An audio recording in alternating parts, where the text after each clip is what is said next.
All right, here we are. Week one is in the books, and the biggest party in Toledo is just right around the corner. I am Rocket Ryan Brandt, and this is the Midnight Blue and Gold Launchpad. I am Pat Gillick, a.k.a. P.J. Spiller. I am Dan Rocket Man Savage. And I'm Nate the Texas Rocket. And I'm Kyle W. Kyle W. Smith, engineer extraordinaire. And I'm sorry, engineer producer extraordinaire. I can't believe I left out that little tidbit. Anyway, yes, I'm sorry, Kyle. Anyway, so guys, what an interesting game for the Rockets. I mean, down 10-2 at one point, just a weird sounding score, kind of like that 40-2, like that 40-2 game against Arizona back in 2010 against Nick Foles. But anyway. Yeah, so Rockets go down there. They play great defense, except for that 79-yard touchdown run. Take that away, and it's a whole new ball game. But Dan, Rocket Man Savage was in the house, and Dan, what'd you think about the whole experience? Well, it's funny you mentioned that Arizona game. Coach Stoops was on staff there at Arizona in 2010. So there's a little connective tissue there. So maybe PTSD, no more 2-point game. Right. But no, I had a great time down there. Lexington's it's a cool city. Got down there late the night before, right as we got out of the vehicle. Jacob Peterson's family was just getting in too. So we had a nice little stay, walked over to the Orange Lot about 8 a.m. And man, I met some young Toledo folks, and it was really cool to see that there is a fan base between 25 and 35 years old, and we were partying like college kids. The fireball shots were rolling really early. There was a few naps that were had, not by me. I kept it real, but we got after it, that's for sure. And there was just a lot of confidence in that parking lot before the game. All the Kentucky fans we met were very grateful. Gracious folks, and good UT crowd. By the time we got in there about 20 minutes before kick. Our band was there, and our band did not play on their field. Unbelievable how that happens. Oh my gosh! Did we raise hell? Oh my goodness, guys! No, but it was cool seeing the band there. Filled up 3-4 sections, but yeah, just goes to show when you're the road team, you don't really get a say. Okay. That's just a little shot at Bowling Green. We can record that, put that on a thread or whatever Bowling Green folks use these days. Another thing, just from we'll get into like the micros and the macros of this matchup we had down there, but every big play except for the safety happened in the other end zone. So our fans were kind of like left out of the celebration. Last time we were down there, Kovac scored the first touchdown of the game right in front of us. Right. And it was really cool, and it kind of just kept our crowd out. But, Kentucky's fan, it wasn't too loud or anything. I don't think it was the toughest environment in the world. It was almost full, I would say, 5,000-6,000 short of a sellout there. They'll for sure sell it out this week against Ole Miss. But another thing that happened, after the game, we went home, collected ourselves, smoked a cigar, and we went out to Lexington, like downtown Lexington. And according to Old Bag, he said it's the 15th largest city by area in the country. Lexington by area. Oh, okay. And so there's no suburbs there. So everything's just Lexington. Gotcha.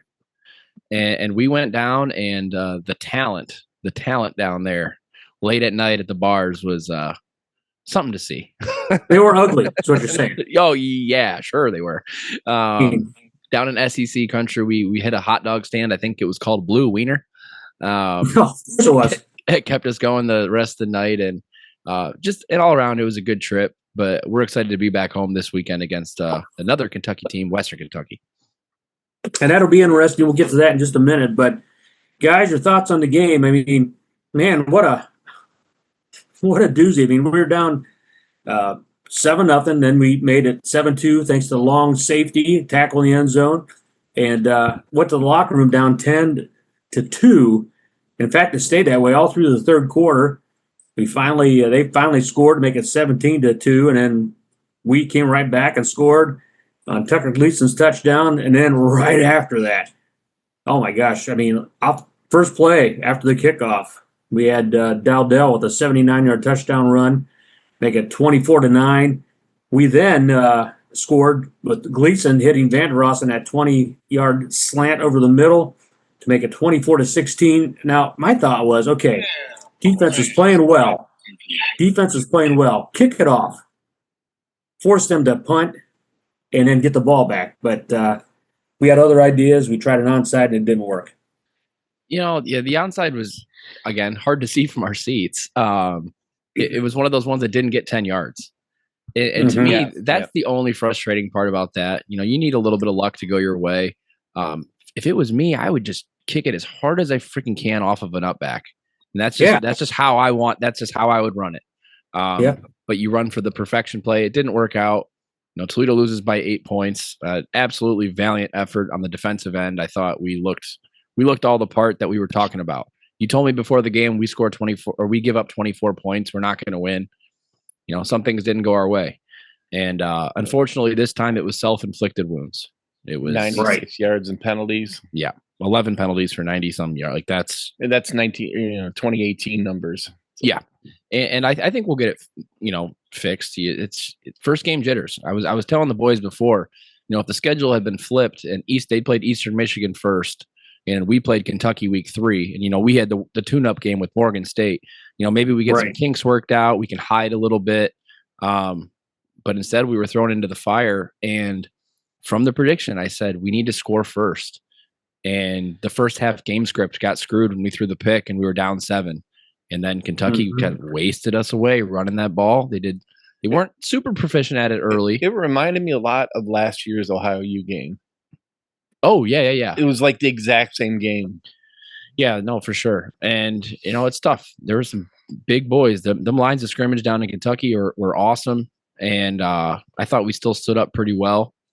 Good teams win, great teams cover. And now we got something else to look for coming in for Western Kentucky. But are there any specific stats or anything that stood out? Because we did outgain them. 12 yards rushing. For Tucker Gleason, Tucker Gleason. No, what was the total? 40 yards rushing. That definitely stands out. It was like 2 yards average per carry. Yeah. We tried to run though. It's not like we abandoned the run game. We train them had I think 13, 16 carries, something like that. Right. Yeah, 14 carries for 41 net yards, average 2.9 yards a carry. And they just started off rough. I mean, that's all there was to it. I mean, I really thought this offensive line, learned something from last year. But again, you're playing against an SEC defensive line. And there was comments made, Ryan, that you take that offensive line, spread them out over other teams, and they're an all SEC offensive line at Kentucky. At Kentucky, yeah. No, for sure. And for us too, we had a couple breakout players, guys that weren't really on our radar. Javon Brown, a freshman for us. He had one catch for 39 yards. That's huge. But the team chemistry with the wide receivers and pretty much anybody but Vandeross, and it didn't really seem to be there with Tucker. And that's just going to come with time. But it was cool to see Peterson, the Holy Cross kid. By the way, Holy Cross almost beat Northern Illinois this weekend. Maybe they would have won if they had him. Yeah, he had 2 catches for 21 yards. Defensively, Bowers with the interception, great. Emmanuel McNeil Warren played his tush off. His keister. His keister. And for his performance, didn't he get nominated, or he won an award for the week? Yeah, so it was named to the East West Shrine Breakout Defensive Player of the Week. So there you go. Yeah, nice. And we had questions about our linebackers coming into this game, and Depolonia, he worked in there. He's a team captain, which is cool to see. You give a younger guy. Oh yeah, for a guy that didn't even start last year. Jeez. Yeah, but then Kevon Sherman, a guy that we didn't know who was going to be our next piece there at linebacker. 8 tackles, 4 solo. Pretty good against a really good. I think those rushers, they got maybe 1 or 2 guys that are going to have 800 plus rushing yards there in the SEC. So, and I like the fact that they held Zach Calzada. He was 10 of 23, 85 yards. I mean, that is something that you would see back in the 70s. before Well, yeah, passing became a thing. let's look across the line at Tucker Gleason's numbers. He ended up with a 39% quarterback rating. But So Tucker he was also threw for 23 and 40. he threw for 270 yards. I mean, they would have taken Tucker Gleason's production all day. So if we were switching again, SEC, Kyle, you talked about it last week. SEC team would trade for our quarterback. So we just got to work with that. We gotta realize we're talented here. Got to put it all together. I mean, we like you said, Dan. We tied them in first down, 17 all. I mean, they killed us in yards rushing, but then passing, it ended up being in favor of the Rockets big time there. But overall yardage, Toledo outgained them, and the big problem was the penalties. I mean, Penalties, you just turnover. can't do that on the road. And we even won the turnover margin. You know, Emmanuel McNeil Warren had that punch out fumble recovery, and then like I said, Bowers' pick, which was just an awful throw by Calzada. And Calzada taking that sack too in the end zone. Super athletic play by Bowers, though. Oh yeah, Interception. He jumped that route. Good for him. That was an amazing was awesome. play. the I defense think I had kept us Zach alive. Calzada at that Italian restaurant last week. I'll take the Zach Calzada. Well, it's funny because I think we came into this game with opposite expectations and confidence in the team. We thought offense would be kind of our saving grace. We had some questions with defense, but it was kind of the opposite. Yeah, I agree. But obviously, we had to rest our laurels on the back end of our defense. We knew that was our strength. And now we're going to play a team this week that's really going to test us. Yes. But before we really get to that, you guys have a player of the game. I don't think we need to go offense, defense, special teams, but just one player of the game. I've almost got a feeling it's going to be unanimous, but I'd like to hear what you guys have to say. You know, our 11 and 8. Exactly. Come on. There's no doubt in my mind, McNeil Warren. Yeah. And our boy, Mr. Sullivan, 11 total tackles, forced fumble eight recovery. solo. Yeah. Yeah, forced fumble recovery. He's the straw that stirs the drink, and now he's a tackle guy too. He's taking a little bit over for what Maxon Hook was last year. Yep. Ben Sullivan would be very proud of us. Yes, he would. Player of the week. Always. Did he ever get his microphone back? Just asking. I don't know. Anyway. It's been bantered about. It's still in play. Okay, there you go. So we don't like to talk about pending litigation. It's been settled. Right. That's a good word there. Your dad must have been a lawyer, Pat. Something like that. And before we cut loose to the next game and our look around the country, Nate, like what you watched this game, I assume from home. You know, what was the vibe watching on TV? How are the announcers? You know, what do you grasp from that point of view? I thought that was a good. Actually, it looked like there was quite a bit of Toledo fans that traveled. Is that true? Like, how many do you think made the trip? 1,500. It was a lot. Maybe were you guys all like sitting in one section? It seemed like. It's tough because some stadiums you go to, their workers have that yellow jacket on, so you see one at the end of every section, and you don't know if they're Toledo fans or if they're workers. But yeah, we had section 11 to 14 was all Toledo. So yeah, I would say it looked like we traveled quite a bit on TV as far as from the angles they showed. I mean, like I said, I just thought the biggest thing, we never got like the momentum shift. I mean, we had turnovers, but we just didn't capitalize on offense. It's like we took a step and got something good, and then we just couldn't capitalize to get to that like momentum shift. You know what I mean? Like I just felt like Kentucky kind of controlled it and kept it in their side and kept that home field advantage, and then we just couldn't shift that momentum quite to change the game that you need in a game like that. Building off that comment, Kyle and I watched the game together intermittently. What we could. I think one of us made the comment in the third quarter that there is just no inspiration on this team. They look completely flat. Nobody was fired up going into huddles. I don't know if it was that, or I think first half their game plan was to try to establish the run game, and it just wasn't working. Yeah. But and they went back to the old bread and butter to try to, spark some kind of momentum. It just didn't seem like it just happened. It was too late. Yeah. You know I had that problem last year with them. I thought was a problem, but just listening to the fake rah-rah stuff. I mean, we watched Northern Illinois beat Holy Cross this week by 2, and Hammock had a champagne shower in the freaking locker room after the game. Like there are just certain coaches that aren't like that. And I mean, I don't blame him. Candle wasn't, listening to the weekly press conference, he wasn't that happy with 11 penalties, self-inflicted wounds. I mean, I listened to some Kentucky podcasts after the game. They were like, how do you let Toledo outgain you? Now they're throwing a little bit too much shade at us. Yeah. Which is tough.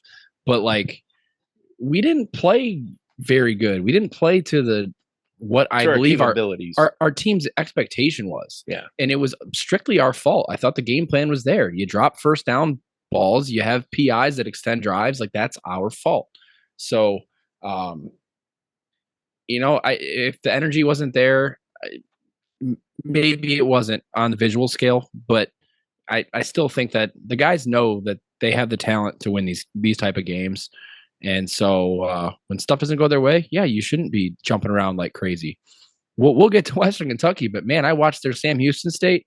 Them dudes celebrate Fortnite dances after every play on defense. After yeah, like 15-yard penalties, and they're still doing it. Like, yeah, there was a 1-yard loss I saw they had, and the guy went ape shit. Yeah, so I kind of like that we're a little bit low key. We're not super cocky, but you got to play better. And I think when you have self-inflicted wounds, you know that your team could be doing better. So it's neither here nor there. I get that.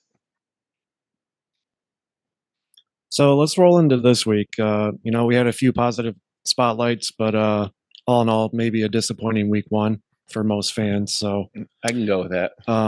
Let's shift the attitude back to positive this week. We got our first home game. Yeah. Just recapping the week, no one kind of had a good game. Besides Central Michigan knocking off San Jose State, which I think is a big non-conference win. That's a nice one. Us, Buffalo, and Ohio all were in it real close to the end against formidable, likely bullish teams from the Big Ten and the SEC, and we didn't quite get it done. But I wasn't really embarrassed by much of what we saw. Hell, Kent State got a win, guys. Yeah, this week is so tough for MAC fans because you're usually scheduling your big out of conference games, week 1, week 2, and you have no idea how to gauge these teams versus some of these bigger schools. Right. And Bowling Green, they played the Lafayette Leopards, a big powerhouse there. They had a touchdown run back. They did have a touchdown run back and a defensive score. So they had 9 offensive points there for Eddie George. I'm not really scared of Drew Pine at this point. Anybody picked that in the parlay? Good for you. Right. But just looking at Bowling Green, what they had, Urban Meyer there. They had they pulled out all the Ohio State Buckeye stops there. Dwight Perry, Joey Galloway. Yeah, jeez, dorks down there. Whatever. Woody Hayes' ashes. I mean, it was incredible. All right. Well, we got a big game coming up this week. First, I want to get to our sponsor, Whiskey Red Saloon. We did not mention them on the last podcast, but we posted a graphic. They got a lot of things going on there. They're doing a lot of stuff for us. They got $4 16-ounce beers. They got personalized pizza from $4 to $7. They got $10 wings. You got to get out there and watch a game, or if you're hanging out downtown, go stop in, say what's up, say you're a Toledo fan. For away games this year, we're going to be doing watch parties. So you can't make it to Western Michigan or Washington State. We'll be there at Whiskey Red Saloon. So thank you guys at Whiskey Red. We appreciate you here at the Midnight Blue and Gold Launchpad podcast. Hurrah. It's a really cool place too. I mean, it's fun. You're downtown. You're in a historic building. The old Commodore Perry Hotel, which is now a apartment complex. I mean, it's cool. So check it out. Check it out. All right. Check it out. Biggest party in Toledo. Now, who's singing at we got people singing at the bus. We got people singing next to the Larimer complex. What's going on this week, guys? Well, I know. So Andy Jo Taylor is going to be there for homecoming. Okay. She's going to sing like she did last year against Bowling Green, and that's coming up on the 27th of September. But this time, I think it's just going to be all of our drunken friends singing at the tailgate. So it's me and Paulie Newman doing karaoke, right? Yeah, I think you can do that. Yes, there is a band playing at the Larimer. Yeah. I actually don't know who it is this year. I just assume the Skittlebots. They're kind of like the biggest local band to bring in a nice solid crowd. I know Amelia Earhart's there last year. Yeah. Oh, also another great local band. Yeah. They're at the Hollywood Casino once a month if you want to hang out there on a weekend. They won the Battle of the Bands there, so it's kind of like their default home. Heck yeah.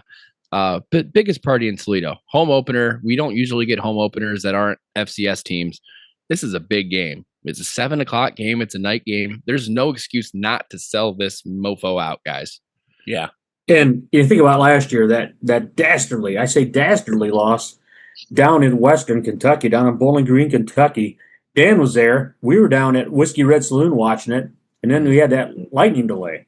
We thought, you know what, we should probably get closer to home because we drink anymore down here, it's going to get shitty. So we should probably get closer to home. Fair and enough. then after that long rain delay, it just things fell apart. And so did the game. Yes, that too.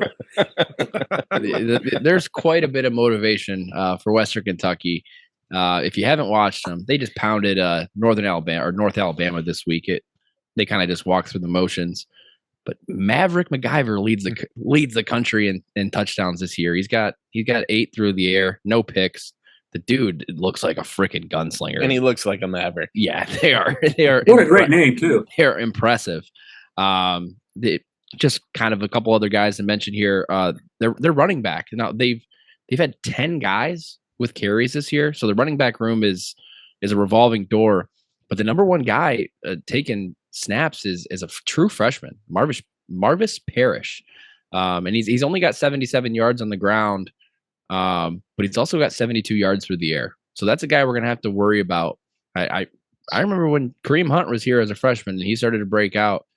Parrish has kind of got that vibe to him. Looks like he's going to be really good. Really. I just want to piggyback on one of your comments real quick, Dan. Yeah. MacGyver, I think that's how you say it, was also named Conference USA Offensive Player of the Week for the second week in a row.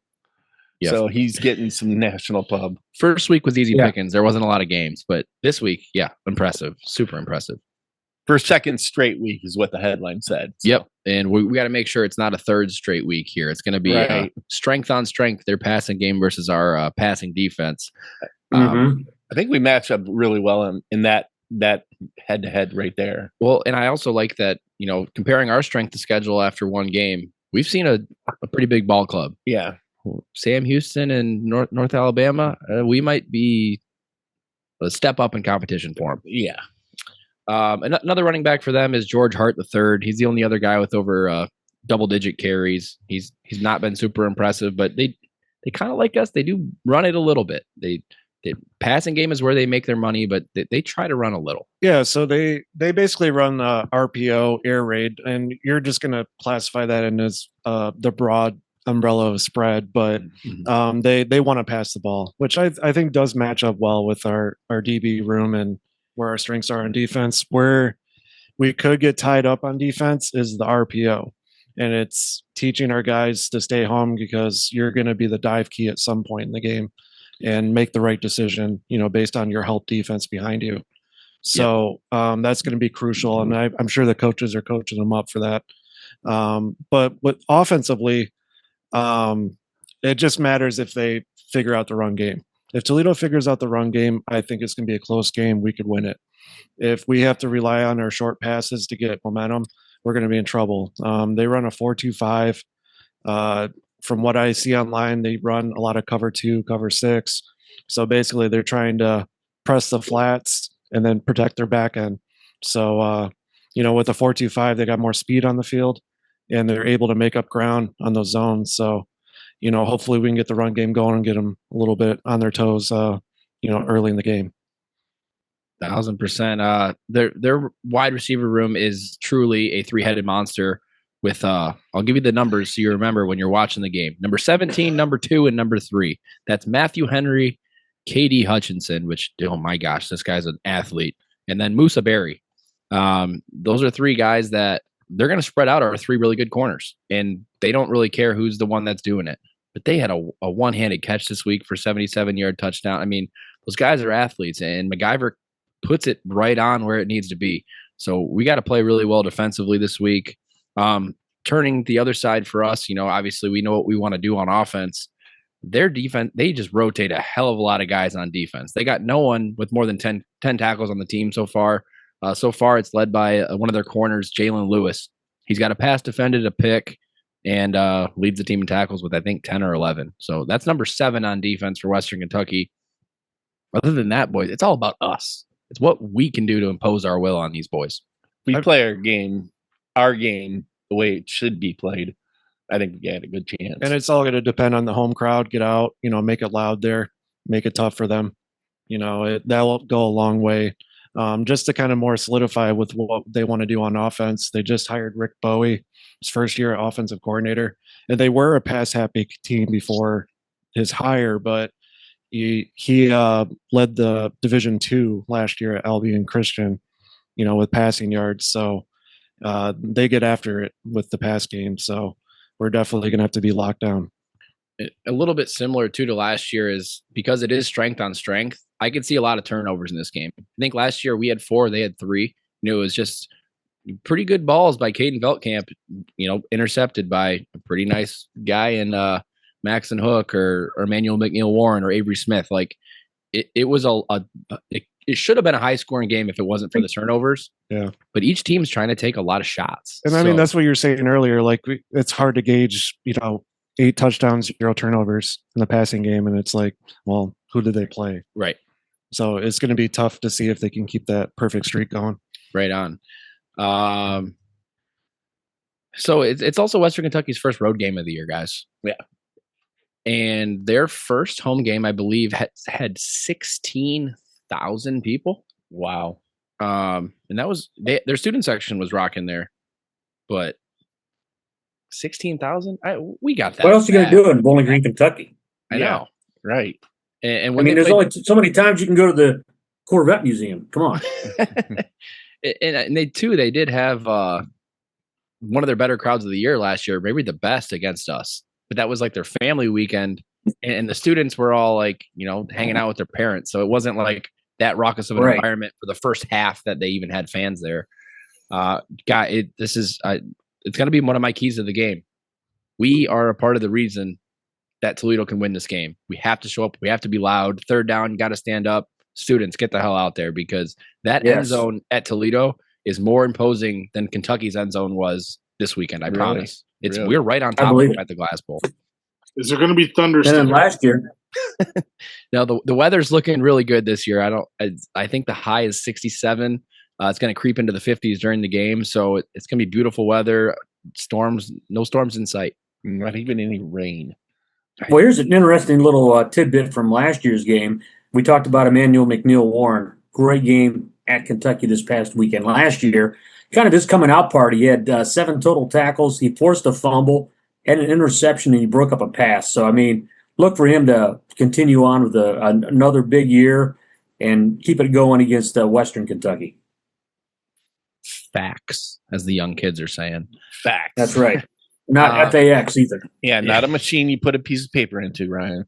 That's right. What are you thinking over there, Texas Rocket? You got eyes on 36 games at once, so let's see what you think here. So I watched week 1 when they played Sam Houston State. And yeah, I mean, offensively they look pretty good. Sam Houston State's not very good this year. I watched them this past week too. I'm drawing a blank who they played, but UNLV. Thank you. Yes, they didn't look very good against them. So again, like you mentioned, competition that they've played has not been anywhere near what they're going to play when they play us. So definitely interesting to see. But on the contrary, they put up numbers that they should. So they're doing when they play bad teams, they do what they should against them. So that's usually signs that they have a pretty good squad. So I just think this game is pivotal for the Rockets season. I mean, cannot lose this one. They have the. I don't want to say there's a lot of pressure, but there is 0-2, and you drop your 2 biggest out of conference games. So there needs to be a little bit of urgency to win this one. And like you said, show out. I think they will. Yeah, show out. Hack the Glass Bowl. Just that environment. There's been plenty of big games at the Glass Bowl, and this needs to be treated just like one of those games. So, 1,000%. I'm going to get to my keys of the game. My first one is lower penalties and self-inflicted wounds. That's pretty obvious. That goes for every single game. But when the previous game, you kind of lost it yourself, we got to fix that. 2 is don't hang your head after big plays. Yep. Because MacGyver's, they're going to go over the top, and they're going to get a few big plays on us. Now, they score once, 60-yard play, one play drive. You got to forget about it. we know that there's a capability to force turnovers and flip it back in our possession. And also, I think our offense is going to have a much better week this week, playing the Western version of Kentucky. And then the last one is just be the home field advantage. Western Kentucky has not been away from home yet. Not been away from the couch, as they say. So they're going to come into the Glass Bowl, and we got to be the reason that we're favored by 6.5. It opened at 4.5. I'm kind of surprised that it's gone our way, but we got to be the reason we have a home field advantage. Absolutely, I agree with all your keys to the game too. I Exactly. think the keys for me is this game's going to be won in the trenches. I know it's coach speak, but honestly, if our O-line can come together and make some holes for the running backs, we get the running game going a little bit. That gives us the option to move the passing game a little bit higher forward. And if our DBs can shut down that three-headed monster, if everything goes right, I see a tight win by Toledo, something like 28-24. Hey, bend don't break, right? Exactly. And if you look at their defense this past week, I mean, they were good. They had, I think Kentucky in the first half had 5 or 6 trips down there into the red zone. Right? They came away with 3 field goals. Yep. So I'm going Rockets. Rockets coming on top, 21-10. Oh, so you're going defense? We just shut them down. Do very interesting prediction. Nate, score prediction. What do you got? I'm gonna go 27-31 Rockets. Ooh, okay. Now, in our preseason, we did have a couple people that picked Western Kentucky, right? Or no? I didn't. Okay, so we're good. So we're not straying apart. Right now, Kyle, you're in first place. You're 1-0 on the season. Yeah, everyone listen to me. Yeah, I'll be real silent as you give your score prediction. I like that, Nate. I'm even going higher scoring. I'm going 45-38. I think something's got to give. It's going to be a fun game. It's going to be, one of the best games of the weekend, one of the best games for the G5 the entire year. I'm excited to see what Western Kentucky uniforms they bring down because they always got something fun with their helmets and their goofy red guy. But yeah, we take them out. It might be, last possession. Whoever has the ball last wins. So I'm glad you mentioned that, Dan, because I am 1-0 so far. And I'm going to pick a Toledo win here, and I'm going to say 31-27, and I love Dan's idea. I think Western Kentucky is going to have the ball last, and Toledo makes a stand. Oh, okay. All right, so you and Nate are... They have to go down for a touchdown. You can't win it by a field goal, and Toledo gets the job done. Heck yeah. Emmanuel McNeil Warren comes up with a big either INT or a pass breakup. Mark it down. All right, Pat, score. 28-24 Toledo. All right. So that'd be a good showing. Yeah. And then, I don't want to get too far ahead of ourselves, but look at the rest of the schedule. You got Morgan State. Okay. They got absolutely pounded by South Alabama this weekend. You got Western Michigan, who only had a pick 6 and no offensive points against Michigan State. And then you got Akron, who got shut out 10-0 to Wyoming. I think we have a possibility to have 3 shutouts after this in a row. This is going to be the best offensive team we play all year until the MAC championship game. Yep. So the defense really has to show up. I guess that could be a 4th key to the game, but that's pretty obvious every week. You got all your keys to the game, Dan. Yeah. You don't get any more. Yeah. That's right. I'm a janitor over here. Your allotment is gone. Gosh. All right. We want to thank and Whiskey Red Spoon. You folks on YouTube, we apologize for our video. Dan spent our entire budget this year on beer for week 1. So we're working with what we got. But, hopefully when you could see our beautiful faces, you're enjoying it. So go ahead and sign off there, Rocket Ryan. Okay. So, And again, thanks to Whiskey Red Saloon. And go down there. Any road game, go down and check them out. You won't be disappointed.